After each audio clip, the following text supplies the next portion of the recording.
ಈಗ ನೀವು first year engineering BCA ಅಥವಾ ಯಾವ್ದಾದ್ರು ಬೇರೆ ಕಂಪ್ಯೂಟರ್ ಡಿಗ್ರಿ ಮಾಡ್ತಿದ್ರೆ ನೀವು ಯಾವ ರೀತಿ ಡೆವಲಪ್ಮೆಂಟ್ ಅನ್ನು ಕಲಿಬಹುದು ಮತ್ತೆ ಯಾವ ರೀತಿ ನೀವು ಕರೆಕ್ಟ್ ಆಗಿ ಡೆವಲಪರ್ ಆಗ್ಬಹುದು ಬೈ ದ ಟೈಮ್ ನೀವು ಇಂಜಿನಿಯರಿಂಗ್ ಬಿಡುವಕ್ಕಿಂತ ಮುಂಚೆ ಅಂತ ಹೇಳಿ ನಾನು ನಿಮಗೆ ಎಕ್ಸ್ಪ್ಲೇನ್ ಮಾಡ್ತೇನೆ. ಹಲೋ ಎಲ್ಲರಿಗೂ, ನನ್ನ ಹೆಸರು ಮಂಜುನಾಥ್. ಈ ಚಾನಲ್ ಅಲ್ಲಿ ನಾನು ಕೋಡಿಂಗ್ ಮತ್ತೆ ವೆಬ್ ಡೆವಲಪ್ಮೆಂಟ್ ರಿಲೇಟೆಡ್ ವಿಡಿಯೋಸ್ ಮಾಡ್ತಿರ್ತೇನೆ. ನೀವು ಅದರಿಂದ ಚಾನಲ್ಗೆ ಸಬ್ಸ್ಕ್ರೈಬ್ ಮಾಡದಿದ್ರೆ ಚಾನಲ್ಗೆ ಸಬ್ಸ್ಕ್ರೈಬ್ ಮಾಡಿ, ಈ ವಿಡಿಯೋಗೆ ಲೈಕ್ ಕೊಡಿ. ಫಸ್ಟ್ ವಿಷಯ ಅಂತ ನಾನು ಈ ವಿಡಿಯೋದಲ್ಲಿ ಡಿಸ್ಕಸ್ ಮಾಡ್ಬೇಕಂತ ಹೇಳಿದ್ದೇನೆ ಅಂತ ಹೇಳಿದ್ರೆ, ನೀವು ಮನೆಗೆ ಹೋದ ತಕ್ಷಣ ಕೋಡಿಂಗ್ ಅನ್ನು ಕಲಿಬೇಕು. ಈಗ ಇದಂತ ಮಂಜುನಾಥ್, ನೀವು ಮನೆಗೆ ಹೋದ ತಕ್ಷಣ ಕೋಡಿಂಗ್ ಕಲೀಲಿಕ್ಕೆ ಹೇಳ್ತಿದ್ದೀರಿ. ನಾನು ಇಂಜಿನಿಯರಿಂಗ್ ತಗೊಂಡದ್ದು ನನಗೆ ಕೋಡಿಂಗ್ ಕಲೀಲಿಕ್ಕೋಸ್ಕರ, ನನಗೆ ಒಂದು ಡೆವಲಪರ್ ಆಗ್ಲಿಕ್ಕೋಸ್ಕರ. ಬಟ್ ನೀವೆಂತಕ್ಕೆ ಮನೆಗೆ ಬಂದು ಕೋಡಿಂಗ್ ಕಲೀಲಿಕ್ಕೆ ಹೇಳ್ತಿದ್ದೀರಿ? ಅದೆಂತಕ್ಕೆ ಅಂತ ಹೇಳಿದ್ರೆ, ಈಗ ನೀವು ಅಲ್ಲಿ ಕಾಲೇಜಲ್ಲಿ ಕಲಿಸಿದ್ದು ತುಂಬ ಬೇಸಿಕ್ ಲೆವೆಲಲ್ಲಿ, ಮತ್ತೆ ಕಾಲೇಜಿಗೆ ಯಾವ ರೀತಿ ಪ್ರಿಸ್ಕ್ರೈಬ್ ಮಾಡಿದ್ದಾರೆ ಮೇ ಬಿ ಬೇರೆ ಬೇರೆ ಇನ್ಸ್ಟಿಟ್ಯೂಷನ್ ಇಂದ, ಅವರು ಆ ರೀತಿ ಕಲಿಸ್ತಾರೆ. ಕೆಲವು ಸರಿ C++ ಕಲಿಸ್ತಾರೆ, ಕೆಲವು ಸರಿ ಪೈಥಾನ್ ಕಲಿಸ್ತಾರೆ, ಕೆಲವು ಸರಿ PHP ಕಲಿಸ್ತಾರೆ, ಕೆಲವು ಸರಿ ಜಾವ ಕಲಿಸ್ತಾರೆ. ಇಂಥ ಹಲವಾರು ರೀತಿಯ ಲ್ಯಾಂಗ್ವೇಜಸ್ಗಳನ್ನು ಅವರು ಕಲಿಸ್ತಾರೆ.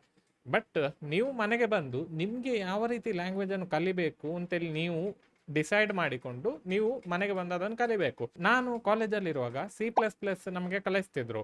ಬಟ್ ನಾನು ಮನೆಗೆ ಹೋಗಿ ಯಾವ ರೀತಿ ನಾನು ಜಾವಾ ಸ್ಕ್ರಿಪ್ಟ್ ಅನ್ನು ಯೂಸ್ ಮಾಡೋದು, ಯಾವ ರೀತಿ ಪೈಥಾನ್ ಅನ್ನು ಯೂಸ್ ಮಾಡ್ಬೋದು, ಯಾವ ರೀತಿ ಕೆಲವು ಜಾವಾ ಕಾನ್ಸೆಪ್ಟ್ಸ್ಗಳನ್ನು ಯೂಸ್ ಮಾಡ್ಬೋದು ಅಂತೇಳಿ ನಾನು ಕಲಿತಿದ್ದೆ.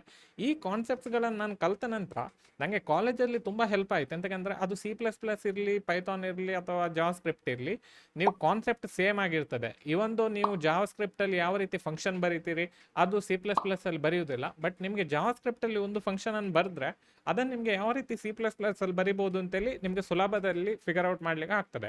ಸೊ ಅದರಿಂದ ನೀವು ಮನೆಗೆ ಬಂದು ಕರೆಕ್ಟಾಗಿ ಕೋಡಿಂಗ್ ಅನ್ನು ಕಲಿಬೇಕು. ನಿಮಗೆ ಪೈಥಾನ್ ಬೇಕಿದ್ರೆ ಪೈಥಾನ್ ಕಲಿಬಹುದು ಇಫ್ ಕಾಲೇಜಲ್ಲಿ ಕರೆಕ್ಟಾಗಿ ಕಲಿಸಿದ್ರೆ. ಈವನ್ ಕೆಲವು ಸರಿ ಎಂತ ಆಗ್ತದೆ ಅಂತ ಹೇಳಿದ್ರೆ, ಕಾಲೇಜಲ್ಲಿ ಅವರು ತುಂಬ ಬೇಸಿಕ್ ಲೆವೆಲಲ್ಲಿ ಮೇ ಬಿ ಸ್ವಲ್ಪ ಔಟ್ಡೇಟೆಡ್ ರೀತಿಯಲ್ಲಿ ಕಲಿಸ್ತಾರೆ. ನೀವು ಮನೆಗೆ ಬಂದು ಕರೆಕ್ಟಾಗಿ ನಿಮಗೆ ಆಪ್ಷನ್ ಸಿಗ್ತದೆ. ಈಗ ನೀವು ಯೂಟ್ಯೂಬಲ್ಲಿ ಸರ್ಚ್ ಮಾಡಿದ್ರೆ ಪೈಥಾನ್ ಯಾವ ರೀತಿ ಕಲಿಬಹುದು ಅಂತೇಳಿ ಹೇಳಿದ್ರೆ ನಿಮಗೆ ಕ್ವಿಕ್ಲಿ ಇಂಜಿನಿಯರಿಂಗ್ ಇನ್ ಕನ್ನಡ ಅಥವಾ ಯಾವುದಾದ್ರು ಒಂದು ಚಾನಲಿಂದ ನಿಮಗೆ ಯಾವ ರೀತಿ ಪೈಥಾನ್ ಕನ್ನಡದಲ್ಲಿ ಕಲಿಬಹುದು ಅಂತೇಳಿ ನಿಮ್ಗೆ ಅಲ್ಲಿ ವಿಡಿಯೋಸ್ ಬರ್ತದೆ. ಆ ಪರ್ಟಿಕ್ಯುಲರ್ ವಿಡಿಯೋಸ್ ಅನ್ನು ನೋಡಿ ನೀವು ಯಾವ ರೀತಿ ಪ್ರೊಫೆಷನಲ್ಸ್ಗಳು ಕೋಡ್ ಮಾಡ್ತಾರೆ ಅದನ್ನು ನಿಮಗೆ ಕಲೀಲಿಕ್ಕೆ ಆಗ್ತದೆ. ವ್ಯಾರಸ್ ನಿಮ್ಮ ಕಾಲೇಜಲ್ಲಿ ಪ್ರೊಫೆಸರ್ಸ್ಗಳೆಲ್ಲ ಇರ್ತಾರಲ್ಲ, ಅವರು ಮೋಸ್ಟ್ ಪ್ರಾಬಬ್ಲಿ ನಿಮಗೆ ಸ್ವಲ್ಪ ಔಟ್ಡೇಟೆಡ್ ವಿಷಯಗಳನ್ನೇ ಕಲಿಸ್ತಾರೆ. ಎಂತಕಂದ್ರೆ ಅವರು ರಿಯಲ್ ವರ್ಲ್ಡಲ್ಲಿ ಕೆಲಸ ಮಾಡಿರುವುದಿಲ್ಲ.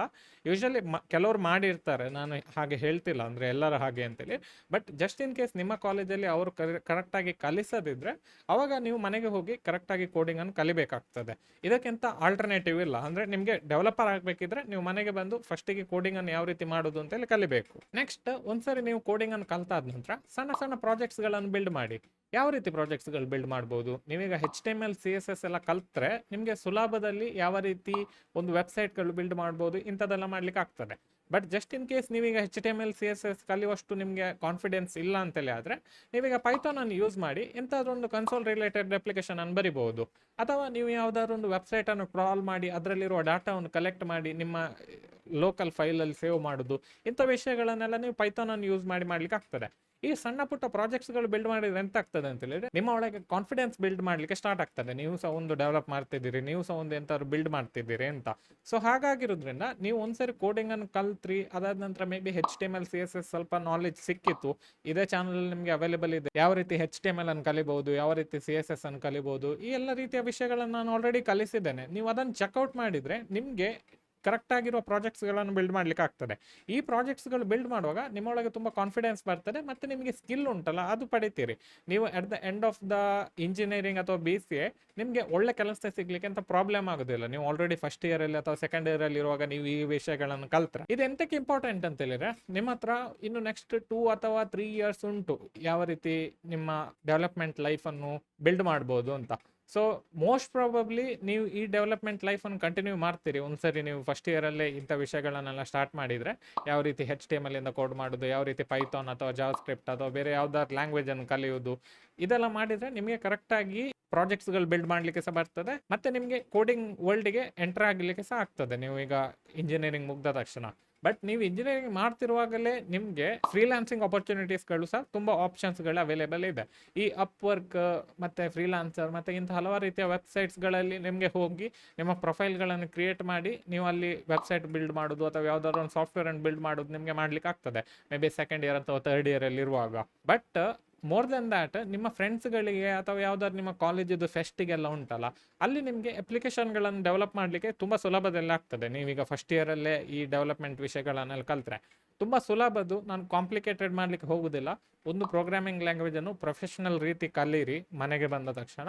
ನೆಕ್ಸ್ಟ್ ಒಂದ್ಸರಿ ನಿಮ್ಗೆ ಅದು ಎಕ್ಸ್ಪೀರಿಯನ್ಸ್ ಆಯಿತು ಅಂದರೆ ಯಾವ ರೀತಿ ಕೋಡ್ ಮಾಡೋದು ಅಂತೇಳಿ ಗೊತ್ತಾಯಿತು, ಲಾಜಿಕ್ಸ್ ಎಲ್ಲ ಅರ್ಥ ಆಯಿತು ಅಂತ ಹೇಳಿದ ತಕ್ಷಣ HTML ಮತ್ತು CSS ಅನ್ನು ಕರೆಕ್ಟಾಗಿ ಕಲೀರಿ. ಮತ್ತೆ ನೀವು ಪ್ರಾಜೆಕ್ಟ್ ಬಿಲ್ಡ್ ಮಾಡಲಿಕ್ಕೆ ಸ್ಟಾರ್ಟ್ ಮಾಡ್ಬೋದು. ಮತ್ತೆ ಎಂತ ಮಾಡೋದು ಅಂತೇಳಿ ನೀವು ಕೇಳಬೇಕಂತೇಳಿಲ್ಲ. ಎಂತಂತ ಹೇಳಿದ್ರೆ ನೀವು ಯಾವುದೇ ಕಂಪನೀಸ್ಗಳಿಗೆ ಹೋಗಿ ಅಥವಾ ಯಾವುದೇ ಇದಕ್ಕೆ ಹೋದರೂ ಸಹ ಅವ್ರು ನಿಮಗೆ ಪ್ರಾಜೆಕ್ಟೇ ಬಿಲ್ಡ್ ಮಾಡೋದು. ಅವರೊಂದು ಸಣ್ಣ ಪಾರ್ಟನ್ನು ಬಿಲ್ಡ್ ಮಾಡಲಿಕ್ಕೆ ಹೇಳ್ತಾರೆ, ಬಟ್ ನಿಮಗೆ ಎಂಟೈರ್ ಪ್ರಾಜೆಕ್ಟ್ ಬಿಲ್ಡ್ ಮಾಡಲಿಕ್ಕೆ ನೀವು ಕಲಿಬೇಕು. ಸಣ್ಣ ಪುಟ್ಟ ಪ್ರಾಜೆಕ್ಟ್ಸ್ಗಳನ್ನು ಬಿಲ್ಡ್ ಮಾಡಿ ಕಾನ್ಫಿಡೆನ್ಸ್ ಬಿಲ್ಡ್ ಮಾಡಿ ನೀವು ನಿಮ್ಮಷ್ಟಕ್ಕೆ. ಸೊ ಈ ವಿಡಿಯೋದಲ್ಲಿ ಇಷ್ಟೇ. ನಿಮಗೆ ಈ ವಿಡಿಯೋ ಇಷ್ಟ ಆದರೆ ಲೈಕ್ ಮಾಡಿ, ಮತ್ತು ಒಂದು ಕಮೆಂಟ್ ಹಾಕಿ ನಿಮಗೆ ಈ ವಿಡಿಯೋನ ಕರೆಕ್ಟಾಗಿ ಎಂಡ್ ತನಕ ನೋಡಿದ್ದೀರಿ ಅಂತ. ಮತ್ತು ಸಬ್ಸ್ಕ್ರೈಬ್ ಮಾಡಿ ಚಾನಲ್ಗೆ ಇಫ್ ನೀವು ಹೊಸಬ್ರಾದರೆ. ನೆಕ್ಸ್ಟ್ ವಿಡಿಯೋದಲ್ಲಿ ಸಿಗೋಣ. ಬಾಯ್.